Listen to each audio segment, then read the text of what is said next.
نبی کریم صلی اللہ علیہ وسلم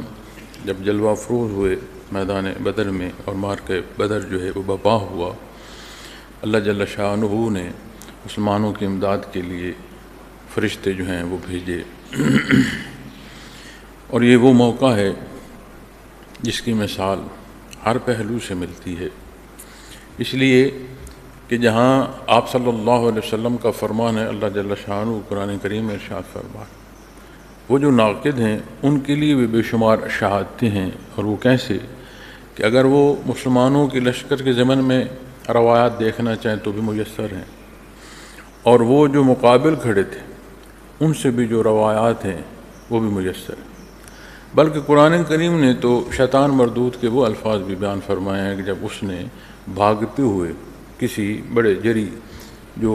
لڑائی کا ماہر تھا اس کی شکل میں وہ کافروں کو بہار رہا تھا، تو ماں کا جب بپا ہوا تو وہاں سے بھاگا، اور یہ الفاظ قرآن کریم میں ارشاد فرمائے گئے ہیں کہ اس نے کہا کہ جو کچھ میں دیکھ رہا ہوں وہ تم نہیں دیکھ رہے۔ تو یہ جو فرشتوں کا نزول ہے اسے آپ عملی پہلوؤں میں دیکھیں کہ ایک طرف 313 صحابہ کرام رضوان اللہ علیہم اجمعین کی جماعت، 8 تلواریں، اور اگر آپ دن دیکھیں تو رمضان المبارک کے ہیں، اگر آپ خوراک دیکھیں تو عدد کے حساب سے گنتی میں شمار میں کھجوریں ہیں، دوسری طرف لگ بھگ 1000 کا لشکر ہے، اور ہر طرح سے سامان حرب سے لیس ہے، بے شمار سامان تعیش ساتھ ہے، خوراک وافر ہے، گانے بجانے، اور ایک ایسا جیسے نا کوئی بڑی خوشی منائی جا رہی ہے اور آج تو ہم اسلام کو ختم کر دیں گے، ایسے سما میں آ رہے ہیں۔ اللہ کریم نے یہ احسان فرمایا، نبی کریم صلی اللہ علیہ وسلم کی بعثت، آپ صلی اللہ علیہ وسلم کا حق ارشاد فرمانا، حق کے لیے ہر چاہنے والے، ہر جاننے والے، اور قیامت تک کے ہر وقت میں جو رہنمائی ہے ہر پہلو سے موجود ہے کہ آپ نے معاملات دنیا میں کوئی ایسا پہلو نہیں ہے جسے اختیار نہیں فرمایا۔ ذاتی زندگی میں مثال دیکھ لیں، آپ معاشرے اور معاشرتی معاملات میں دیکھ لیں، اجتماعیت میں دیکھ لیں، بالعموم زندگی دیکھ لیں، اور ایک حکمران کی حیثیت سے زندگی دیکھ لیں، ہر پہلو سے مخلوق کو استفادہ نصیب ہوا بعثت محمد رسول اللہ صلی اللہ علیہ وسلم۔ اور ایک موقع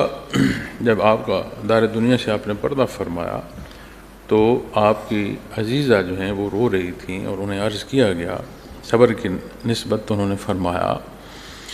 کہ آپ صلی اللہ علیہ وسلم کا پردہ فرمانا ایسا ہے کہ اب پھر جبریل امین جو ہے وہ پھر دنیا پر نہیں آئیں گے۔ اب ایک بڑی باریک بات ہے اور بڑی خوبصورت اور نازک بات جبریل امین کی نہیں ہے، بات حکم الہی کی ہے۔ کتنی باریک بات ہے، اور آپ صلی اللہ علیہ وسلم جلوہ افروز ہے، ہر شے اللہ کے حکم سے چل رہی ہے، وہ مالک ہے، خالق ہے، ہر شے اسی کی ہے، زمین و آسمان اسی کا، اس میں جو کچھ ہے ہر شے اسی کی۔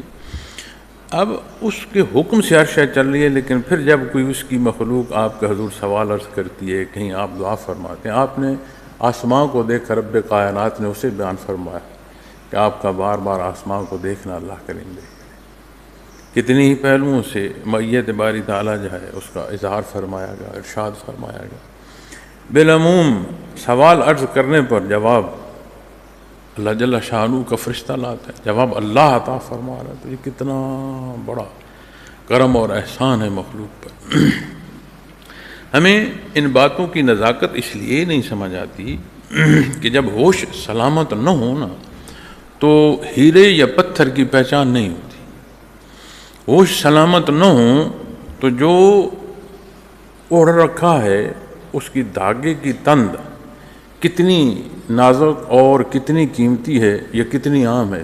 تو کوئی نہیں سمجھ ہوتی۔ اسی لیے ایمان یہ جلا بخشتا ہے کہ بندے کا ادراک، اس کا ہوش سلامت ہونا شروع ہوتا ہے۔ اس لیے کہ ہم جو کچھ دیکھتے ہیں وہ تو آنکھ سے دیکھتے ہیں، لیکن جب دیکھے گئے کہ پرکھ کی بات آئے گی تو پھر بات افدا کی آئے گی، قلب سے بات آئے گی، اور قلب کی جو حیات ہے یا قلب کا جو دیکھنا ہے یا اس کی جو بصیرت ہے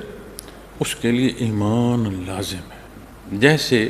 روشنی کے لیے آج کی ایجاد میں یہ لائٹ ہے،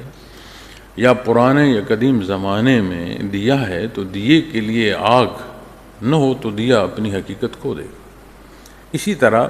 آج کی یہ جو جدت کی روشنی ہے، اس میں اگر بجلی نہ آئے، اسے وہ طاقت میسر نہ ہو کہ اس کے اندر چمک پیدا ہو، تو یہ بیکار ہو جائے گی. اسی لیے تو دل مردہ ہو جاتے ہیں جب ان میں ایمان کی حلاوت داخل نہ ہو.